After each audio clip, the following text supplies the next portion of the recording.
imagine needing government approval to actually write a simple line of code for a company or for a private institution. Yes, that's exactly what's in the NITA Bill and has been the source of so much controversy over the past few weeks. We are welcome to the Insight Room. I'm Nana Kwame. I'm doing this with John Kingsford and Charles once again. We are going to be looking at the NITA Bill actually. What is in the bill, the proponents of the bill, the various components actually. It's a legislative document, a legislative draft that is looking to do certain things, looking to do regulation, looking to curb certain things in the industry, and also looking to basically orchestrate the way things run within the tech ecosystem in this country, and has been a source of major uproar for business owners, for individuals who are in the space, and for enthusiasts, people who are looking to even get into the space.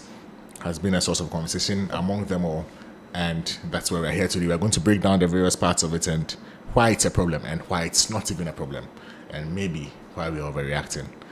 You're welcome to the port, John. Big man. How far? I've always been good, thank you. Oh, okay. Charles, you're welcome to the port once again. Thank you for having me. Yeah.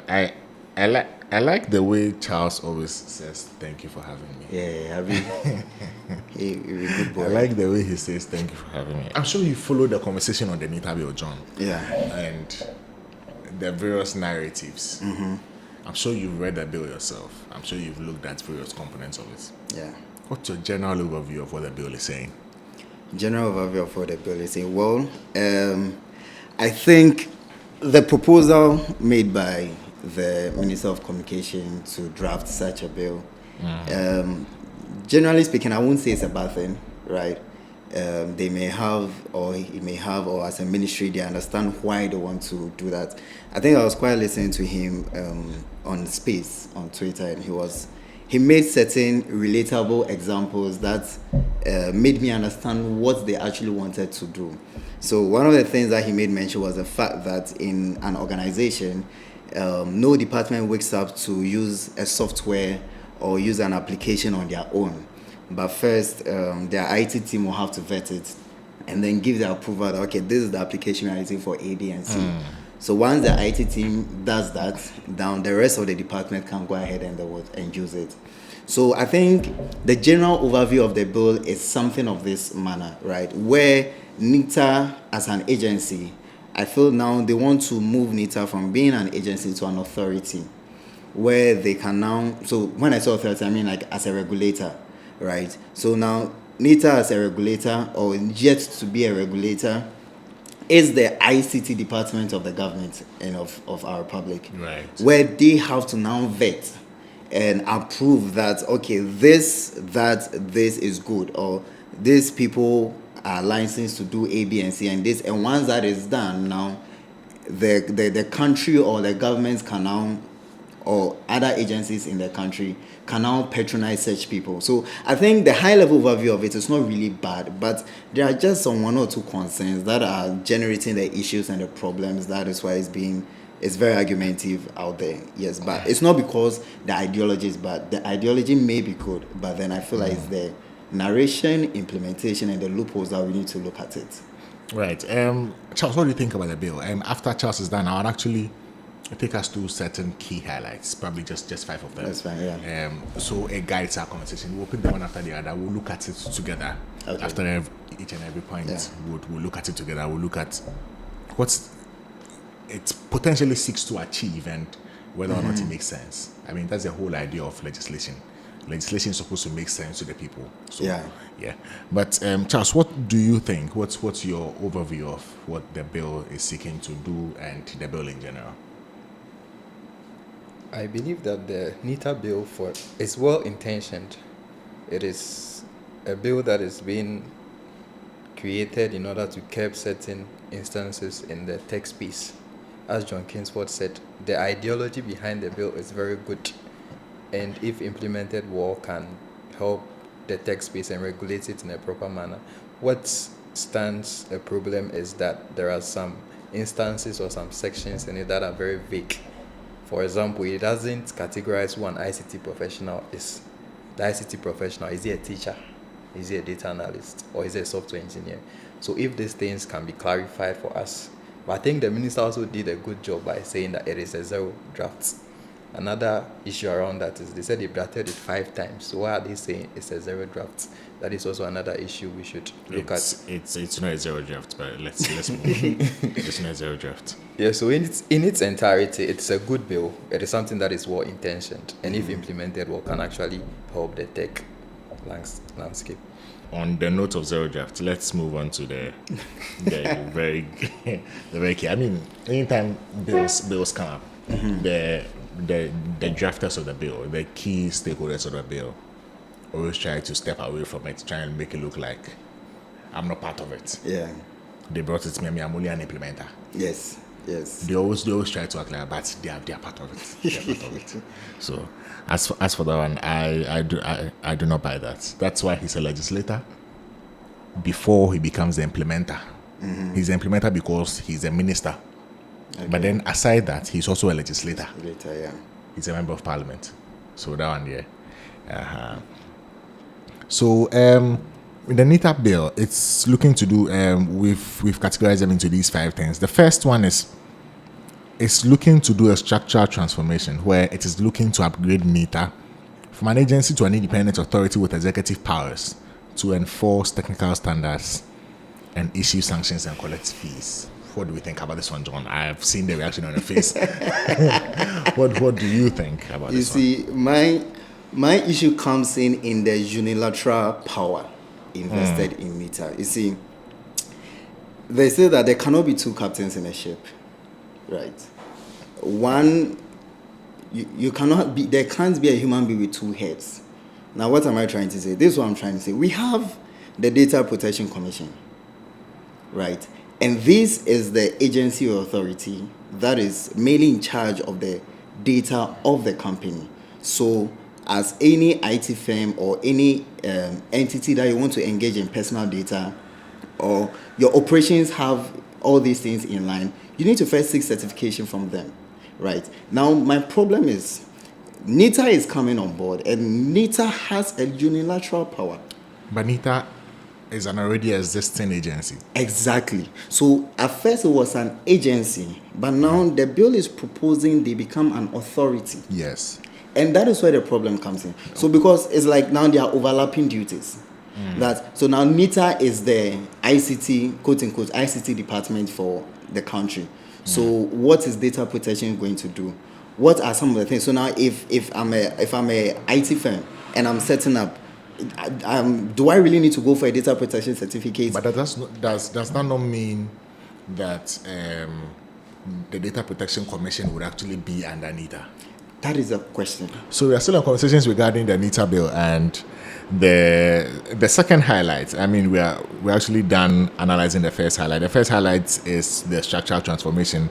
And the second highlight is a mandatory business licensure regime. Actually, it's the section 35 of the bill is requiring any person or an entity operating in the ICT sector, including fintech companies, consultancies, even to secure a NITA issued license to operate. Charles, what do you think about this one? Is it a necessary one? Okay, so yes, it is necessary to some extent because even for you to operate as a business, you need to register with the Registrar General. And in this case, as a tech company, you would have to register with the Rights Authority. That is what they are trying to set up with NITA. Or when it becomes an issue is that they are requiring every company to register, and it's like trying to pitch a startup company against a giant like MTN, all in the same category. That's when there is a problem, because they are requiring all of us to register, and there is no tiered levels attached to the bill. So in that circumstance, if I, as a startup, decide to go and register, am I going to be paying the same amount as a giant telco company or a giant tech company? So that is where they have to look at and revise it and see what they can do about it. I mean, most of the times when conversations about licensure and registration of companies actually come up, you mentioned the fact that as a regular company, you actually need to actually register. But when I do register my institution, my company, why do I need to register for a license to actually operate as a tech company. I mean, I know specialized services actually require that. Like if you want to operate a hospital, you want to operate on this thing, they require that. But is tech a specialized service? Yeah, so according to the bill, that's what they are trying to do.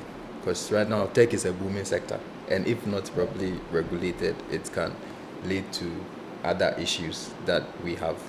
For, let's say, the fraud issues are increasing in the country. So I think the bill is well intentioned, as I said earlier. It's just that it is not properly drafted, or it hasn't considered a lot of things in the first drafts, as they put it. Yes. Right. So my problem with this submission, right, is the fact that if I'm a tech startup and then I want to operate, right? Yeah.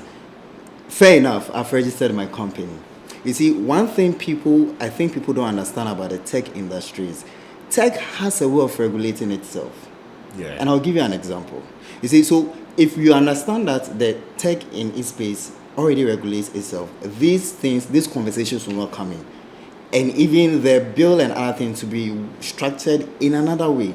A good example is if I'm a cybersecurity specialist and then I go to maybe any company, right, that's okay, they're hiring me to work for them or something. They will not just wake up and say, oh, do you do cybersecurity? Okay, then come and work for me. No. They'll first ask me of my qualifications, the things I've done before, the other things. And that is what makes tech very flexible and booms very fast. Now, if you want to bring in regulations and things, number one, then the governance and processes, bureaucracies is now going to elongate and it's going to delay the industry. The industry is a fast-paced industry. So if I am a cybersecurity specialist, I already have the certifications that shows that I'm a cybersecurity specialist. I have works that I have done to show that if I'm a web developer, I have other websites that I've developed and I've showed to you. I have a portfolio. I have certifications. I have clients I've worked for. So that is how the tech industry regulates itself. Now, issues about fraud. Fraud is something that can never be curtailed forever. It cannot be eradicated. It's the most diversifying industry in the world, fraud. Exactly. Since it the is 80s, something, even US, the western side, fraud still exists. No country has been able to 100% eradicate fraud. Does that mean these regulations coming in are going to eradicate fraud? No. These regulations and restrictions and every other thing are still not, they don't serve as a combat to fraud. I don't see it that way. If fraud is going to happen, it's going to happen. We need to look at other ways of solving it. And I think that is one of the issues I have with our leadership.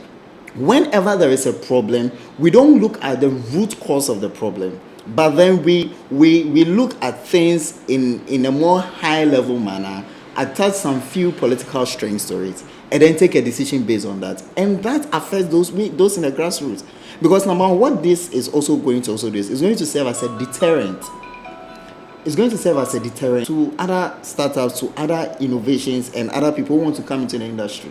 Because now, like Charles mentioned earlier on, if you're talking of ICT, who are you referring to? Are you referring to cybersecurity specialists? Are you referring to data analysts, data scientists, data engineers? Who are you referring to? Are you referring to network infrastructure, solutions architects? Who ICT is broad. I think the proposed licensure regime, which was actually in session, it is actually being implemented at the moment. Okay. Because when you go onto the NITA website, there's a portion where you actually need to apply for a license, and there are various licenses. There's one for a data analyst, for a data consultant, for a software developer, a front end. So I mean, there are various dimensions to it, various divisions to it. So actually, it states the various professions in the ICT field that you can actually be a profession. Yes. Okay, so can I come in? So the issue there is that the prices stated on the website, they are for the public sector. For you to do any service, IT service for the public sector, that's the amount you need to pay. Yeah. It is premised on the fact that before you do any service for the government, you charge them. So government also wants to charge you back a certain amount.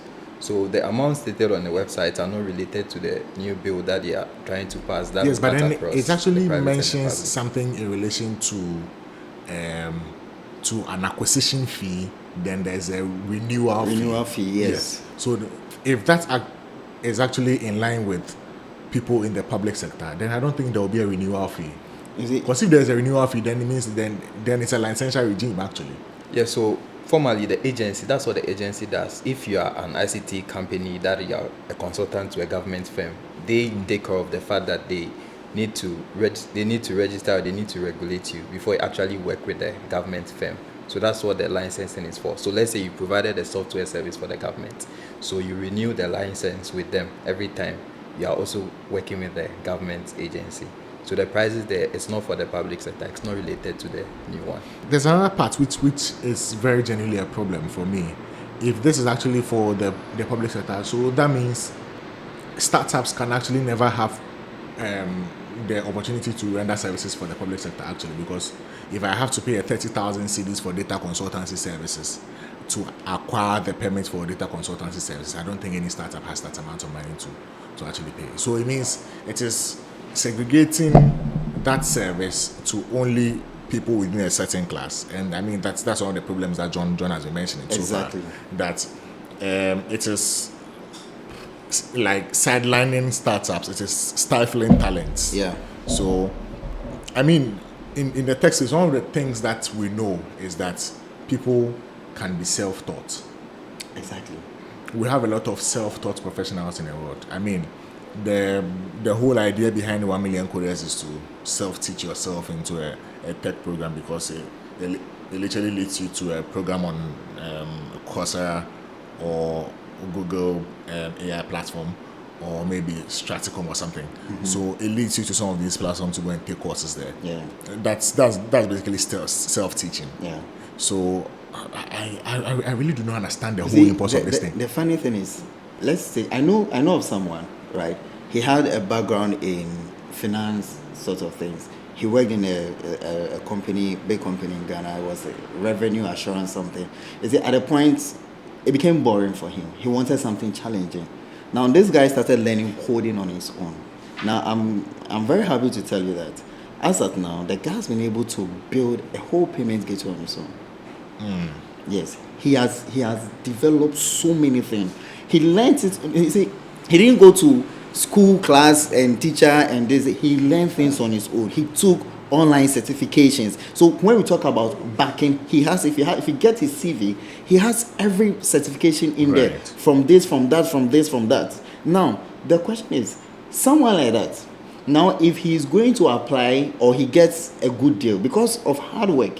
You see, sometimes we need to promote the youngsters, because you see, what we don't know is that the future of a country is dependent on its youngsters, is dependent on its youth. Mm-hmm. And right now, what's the profession of the youth? The youth is diversifying into tech, into technology. So now, if these youth are finding money by technological means and they are gaining skills on their own, why do you now want to deter them in quote unquote in saying that, okay, we have to regulate and other things? You see, I don't have an issue with the term regulate, but then when you want to regulate something, then you need to understand what you want to achieve by regulating. Because if what you want to achieve by regulation is fraud, then I'm happy to announce to you that it is not going to be curtailed, not now, not tomorrow, not even in the near future. Fraud has been in existence for God knows when. What we can do as a country is to intensify our securities and rather empower these youngsters, push people into cybersecurity, push people into analytics, push people into this, push people into AIs, push people into this, and rather let them develop their skills to help show the company. And then by that, one other thing that I saw, which doesn't make sense to me, at all, is we are implementing a national AI strategy, where in that we are looking to train 1 million coders. 1 million coders. So you train those 1 million coders and require them to pay an amount to be licensed. Doesn't make sense to you? No, you see, you're saying it. It doesn't. You are not saying it. It doesn't make any sense at all. Exactly the point. The whole idea behind 1 million coders is training people and helping them to level up and get jobs. Quote unquote, Ghana has to be like the Silicon Valley of Africa. So the Silicon Valley is looking to take money from 1 million people to license them. After those quote unquote people are the less privileged people who don't have money to pay for training. Yeah. Less privileged people who don't have money to pay for training will suddenly get money to go and pay for license to work. It doesn't make any sense to me at all. It's funny. It doesn't make any sense. So I feel like, you see, whatever the ministry want to do may be good, but I think the approach has to be looked at again. Right. I know the fact that, I don't know whether, Charles, you know about it, the fact that they mentioned that now NITA has the unilateral power to come and then seize your operations. They can confiscate your assets because you are not licensed. I mean, Me, a startup, and you know the funny thing, even being a startup in Ghana is no joke. Saying that you want to start up your own business in Ghana is no joke. Do you know why it's no joke? Now, my friends and family will not support you.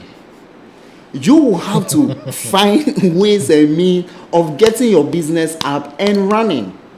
And then at the end, when we've been able to attain a certain recognition, or if you've hit a certain pedestal, the NITA can say, you've not registered and you're not licensed and this, and they seize and confiscate all your things and seize this operation. Why does NITA has the national power to do that? Do we have where we can? So right now, the question is, if NITA does something, where are we going to? Which entity do we go to for an appeal? you go to court. But Charles, there's also the conversation about potentially stifling foreign investment, because it looks like the licensing regime is only limited to Ghanaian companies, actually. Yeah, so there's a section inside which limits it to only Ghanaian citizens. So if maybe you're a foreign-based company and you want to partner with even a Ghanaian citizen to register a company, it is not going to be possible because of a particular section in that bill. So even if I'm an investor, a foreign investor, and I want to invest in a Ghanaian startup, I would not be able to do that, because if I'm coming to invest in your company, I would require equity. And the moment you as a Ghanaian give up equity, then NITA will not agree to license you. So that is problematic. So the country that is advocating for investments, foreign investors to come into the country, is now blocking the avenue through The Silicon NITA Valley bill. of AI. Yes, please. So that's very problematic part of the bill. I think this is the highlight of the problem. I mean, it doesn't synchronize with the national strategy. That's the reason why I Exactly. say we keep doing PDFs. we are a country of PDFs. We keep producing various PDFs to achieve goals which I do not even know too much about. There's another part of it. I've just identified Section 31 of the bill. Section 31 of the bill actually requires that NITA will create its own state-owned e-government ICT company. So now, then NITA, which is the authority which is regulating tech companies, it's now going it's to now now create start its operations. own e-government My Lord. ICT company. So now imagine having to regulate your competitors. No, think about it. It doesn't not even bring in You are an idea of choking us. conflicts of interest, actually. Because Exactly. You are But you know regulating how your they're competitors. going to swerve around that.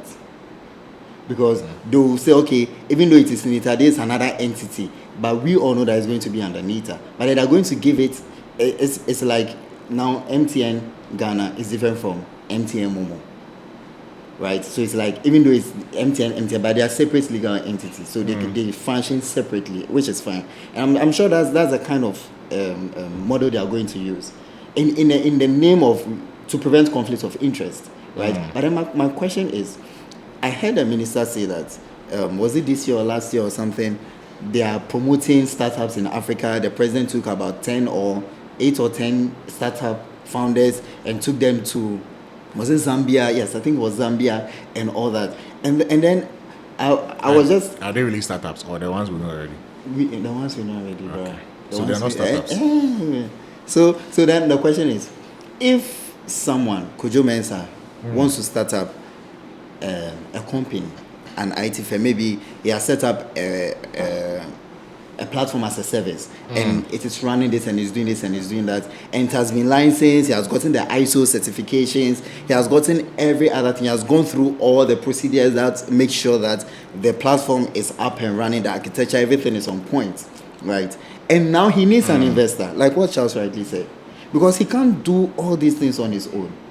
Now, once he gets an investor, you are not going to be able to license him. Right. And so how does that even seek to promote innovation here in Ghana? How is it working? You see, these are questions that I think when our leaders sit to ask them. So because sometimes, I understand when you sit at a certain level, you may not see certain things that happen. But then sometimes I feel like they need to just come to the grassroots and ask us. And begin to think like no, just I mean, that's the whole essence of stakeholder engagement. He did a stakeholder engagement on Twitter. No, but most of the times when stakeholder engagements are done, there are a selected number of stakeholders who are very consistent in every stakeholder engagement. So it's the same people we consistently consult. Yes. And they keep giving us the incredible. Yes, but the question I want to ask you that if you organize a stakeholder engagement, are you coming to defend what you have actually proposed? You're supposed to listen, actually. Exactly the point. But my opinion on the Twitter space, I don't know, but he just decided to defend everything. Not really listening to, okay, then what you're saying may be right. Okay, we'll take that into consideration. We didn't look at this way. I didn't get such response. It was an adamant defense. Like, this is what you are doing and this is what it means. You have to accept it. No, you are seeing it wrongly. This is what and you see, that doesn't bring about innovation. And that doesn't bring about the betterment of the nation. If you want to have a stakeholder engagement, you need to come with the attitude of you coming to listen to us because you don't know what we are going through. You don't know what we feel. You've not been with the startups and all the IT practices. Because if you say ICT, like Charles mentioned earlier on, how many people are you putting in that bracket? It's a whole lot. So we need to boil down to whatever we are talking about, and then have a proper stakeholder engagement. Right. I mean, when it comes to conversations about licensure, when it comes to conversations about improving innovation and helping the tech space to grow, maybe the Minister of Communication has forgotten, but let us remind him. One of the problems that we've had in the ISP sector has been the regulation regime. Okay. It limits it to the extent that only certain companies can actually compete. Yeah. Just in case he doesn't know, I'm just reading something from here. When Uber and ride-hailing apps began in London, to be able to own a ride-hailing app, you needed a license called a medallion. Because the various cities were like capped. So they had their local taxes and things. So if you want to have a ride-hailing app, you needed a medallion to be able to operate. The price of the medallion skyrocketed to like $1 million to be able to acquire it because these big companies, the Uber, Bolt, and Co, went to buy all of the licenses. So the small startup who has some 10 cars and is looking to do a ride-hailing app within the sector couldn't do it. Yeah. And they couldn't compete because you need to start compete to be able to expand. They couldn't even compete because the licenses, they couldn't afford it anymore because the rate at which it was growing, the big companies got it. And that's the reason why we are stuck up with Uber and Bolt. And whenever it rains, prices surges. So just in case the Minister for Communication is not aware of this one, we are reminding him. Just in case the drafters of the bill, the legislators are not aware of this, we are just reminding them. But let me wrap this up with Charles. When it comes to the conversation about having a national ICT company, is it a necessary one? That is one. Two, do you agree that it raises concerns of potential conflict of interest because having to regulate your competitors might potentially be a problem?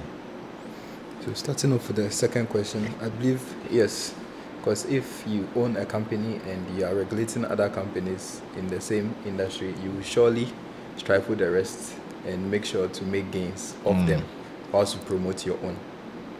Then for the first question, I think the issue is for the bill. There is also another important thing that I think we've overlooked. Right. That is, it states that you would have to be 18 years before you are given a license. And for a tech startup or a tech company, in any part of the world. You can be any age and start. And there are tech billionaires in Silicon Valley that are teenagers. And if you cap the age at 18 years, all those innovations, all those teenagers who are wise and can also come up with something innovative will not be able to do that.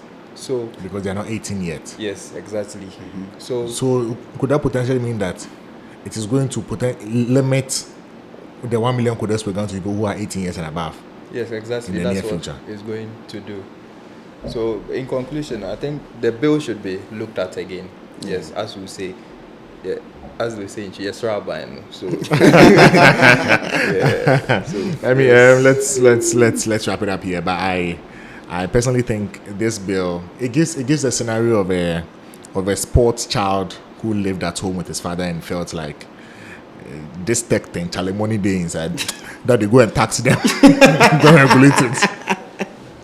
Then the father sat down and drafted something for us because I don't see how we would have stakeholders, and stakeholders means tech persons Yeah. come together, sit down, and draft a bill to do this. I don't see why. One day we'll have a conversation about how our tech space is not being managed by people who have knowledge in tech, but that's another conversation for another day. But for now, that's our pod for today. This is the Insight Room, proudly powered by Straitjacket. Consult, drop a like, leave a comment for us in the comment section. Let us know what you think about the NITA bill. Let us know what your opinions are. Do you have a startup? Do you think this bill is going to stifle you? Do you think it's going to stifle your talent? Let's have a conversation in the comment section. Share this so your friend can also see it, and we'll meet next time.